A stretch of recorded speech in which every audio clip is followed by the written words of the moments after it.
Uno de los elementos esenciales del estado del bienestar es la sanidad, ¿no?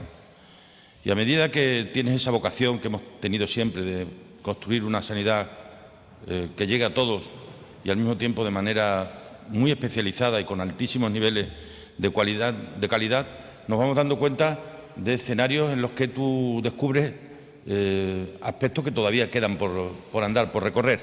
Bien, uno de estos es aquel plan que aprobamos hace ya muchos años, el Plan de Atención Dental para los Niños, que ha atendido ya a más de 150.000 niños, que no es poco, pero donde había todavía lagunas por rellenar. Una es todo lo que tiene que ver con las endodoncias, ortodoncias que afectan a niños con trastornos craneofaciales.